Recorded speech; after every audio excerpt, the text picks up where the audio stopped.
ಎಲ್ಲರಿಗೂ ನಮಸ್ಕಾರ. ಬಾನುವಳ್ಳಿಯ Bhavani liquor shop, ಬಾನುವಳ್ಳಿಯ ಈ ಬಾರಿಂದ ಸ್ವಲ್ಪ ದೂರದಲ್ಲಿ ಹೈಸ್ಕೂಲು ಮತ್ತು ಪದವಿ ಪೂರ್ವ ಕಾಲೇಜು ಕೂಡ ಇದ್ದು, ಈ ಮುಖ್ಯ ರಸ್ತೆಯಲ್ಲಿ ಮಹಿಳೆಯರು, ಸಾರ್ವಜನಿಕರು, ವಿದ್ಯಾರ್ಥಿಗಳು ಕೂಡ ಅಡ್ಡಾಡುತ್ತಿದ್ದು ಮತ್ತು ಈ ಬಾರಿಂದ ಅಕ್ಕಪಕ್ಕದ ಮನೆಯವರಿಗೆ ತುಂಬಾ ತೊಂದರೆ ಉಂಟಾಗುತ್ತದೆ.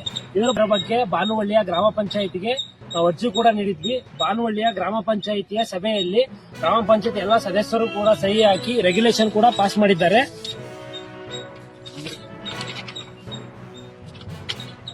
ಮತ್ತು ಇದರ ಬಗ್ಗೆ ದಾವಣಗೆರೆಯ ಅಬಕಾರಿ ಜಂಟಿ ಇಲಾಖೆಯ ನಿರ್ದೇಶಕರಿಗೆ ಕೂಡ ನಾವು ಅರ್ಜಿ ಕೂಡ ಸಲ್ಲಿಸಿದ್ವಿ.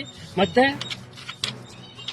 ಆಗಿನ 1 ವರ್ಷದ ಹಿಂದಿನ ಗ್ರಾಮ ಪಂಚಾಯತ್ ಅಧ್ಯಕ್ಷರು ಕೂಡ ಮಾನ್ಯ ಜಿಲ್ಲಾಧಿಕಾರಿಗಳು ಅಬಕಾರಿ ಇಲಾಖೆ ಅವರಿಗೂ ಕೂಡ ಮಾಹಿತಿ ನೀಡಿದ್ದಾರೆ. ಆದ್ರೂ ಕೂಡ ಯಾವ ಅಧಿಕಾರಿಗಳು ಕೂಡ ಇದರ ಬಗ್ಗೆ ಕ್ರಮ ವಹಿಸಿಲ್ಲ. ದಯವಿಟ್ಟು ಶೀಘ್ರದಲ್ಲೇ ಈ ಸಂಬಂಧಪಟ್ಟ ಅಧಿಕಾರಿಗಳು ಇದರ ಬಗ್ಗೆ ಕ್ರಮ ವಹಿಸಿ ಈ ಭವಾನಿ ಲಿಕ್ಕರ್ ಶಾಪ್ ಅನ್ನ ಬಾನುವಳ್ಳಿಯಿಂದ 1 ಕಿಲೋಮೀಟರ್ ಆಚೆಗೆ ಹಾಕ್ಬೇಕಂತ ಹೇಳಿ ತಮ್ಮಲ್ಲಿ ವಿನಯಪೂರ್ವಕವಾಗಿ ವಿನಂತಿಸಿಕೊಳ್ಳುತ್ತಿದ್ದೇವೆ. ಅಂಬಿಕೆಯ ಜಾತ್ರೆ ಮಹೋತ್ಸವವನ್ನು ಇವತ್ತು ಎಲ್ಲ ಕಮಿಟಿಯ ಎಲ್ಲ ಸದಸ್ಯರುಗಳು, ಭಕ್ತಾದಿಗಳು, ಪಾಪ್ದಾರರು ಎಲ್ಲರೂ ಸೇರಿ ಇವತ್ತೊಂದು ಮೀಟಿಂಗನ್ನು ಮಾಡಿದ್ದೀವಿ.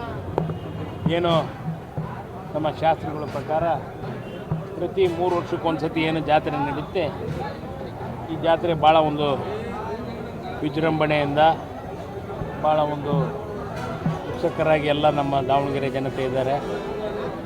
ಅವರಿಗೆ ಏನು ದುರ್ಗಮ್ಮನ ಒಂದು ಆಶೀರ್ವಾದ ಸದಾ ಹಿಂದಿನಿಂದಲೂ ಸಾಕಷ್ಟು ಈ ಜಾತ್ರೆ ಭಾಳ ಮುಂಚಿನಿಂದಲೂ ದಾವಣಗೆರೆ ಅಂದರೆ ನಗರ ದೇವತೆ ಜಾತ್ರೆ ಅಂತಲೇ ಹೇಳೋದು.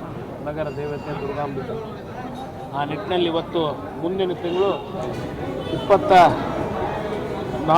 ಮತ್ತು 25 ಇದೇ ತಿಂಗಳು 20ನೇ ತಾರೀಕು ಅಂದ್ರಕಂಬದ ಪೂಜೆ ಮತ್ತು 22/2 ಒಂದು ಸಾರು ಹಾಕುವುದು ಮತ್ತು 24 ಮತ್ತು 25 ಹಬ್ಬವನ್ನು ಆಚರಣೆ ಮಾಡೋದು ಅಂತಂದೇಳಿ ತೀರ್ಮಾನ ತೆಗೆದುಕೊಂಡಿದ್ದೇವೆ. ಅದಕ್ಕೆ ನಮ್ಮ ಎಲ್ಲ ಭಕ್ತಾದಿಗಳು, ಎಲ್ಲ ಕಮಿಟಿ ಎಲ್ಲ ಸದಸ್ಯರುಗಳು ಎಲ್ಲರೂ ಒಕ್ಕೂರಿನಿಂದ ಈ ಒಂದು ದಿನಾಂಕವನ್ನು ನಿಗದಿಪಡಿಸಿದ್ದಾರೆ. ಅದನ್ನು ಶಾಂತ ರೀತಿಯಿಂದ ದಾವಣಗೆರೆ ಜಿಲ್ಲಾ ಆಡಳಿತದವರು ಮತ್ತು ಎಲ್ಲರೂ ಸೇರಿ ಭಾಳ ಉತ್ಸುಕರಾಗಿ ಶಾಂತ ರೀತಿಯಿಂದ ಈ ಒಂದು ಹಬ್ಬವನ್ನು ಆಚರಣೆ ಮಾಡೋಣ ಅಂತ ಈ ಸಮಯದಲ್ಲಿ